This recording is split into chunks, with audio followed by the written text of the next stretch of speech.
بقى دي هتطلع. لا، الميك اب جامد جامد جامد يا اختي.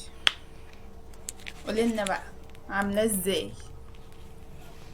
ايوه يعني ما تبخليش علينا، احنا اخوات زي بعض يعني. احنا اخوات يعني، كله يساعد بعض ولا ايه يا بنات؟ هو في ايه؟ انا حاسه في حاجه غلط. ايوه ايوه زي ما انتم متوقعين. ايوه الصدمه جايه، استنوا كده. اتقالوا على الصبر علشان هتصدموا صدمه، انما ايه؟ فوق الفسح عنب يا شنبك يا شنبه.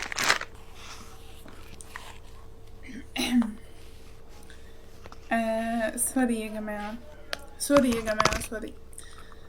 احنا غلطنا في الاخت. وطلعت اخ. ده بيعمل ميك اب احسن مننا يا بنات. بجد. ده ساحب عينه كده سحبه كده، احنا ما بنعرفش نعملها. ده احنا لما بنيجي نظبط خط الايلاينر بنقول الحمد لله وبندوس ايدينا وشه. ده بتبقى الاحلى واحلى بقى. وحاجه 13 خالص ان الخط التاني يتظبط.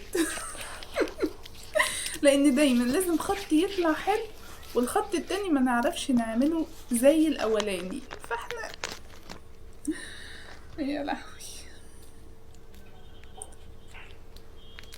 انا بقدم لبشرتي كامل الاعتذار اني مش بعمل لها كل الكلام ده يا اخواتي والله. سوري بشرتي الحلوة، انا بقدم لك كامل الاعتذار. انا بعتذر لك، انا غلطانة في حقك. اخونا مهتم ببشرته ومدلعها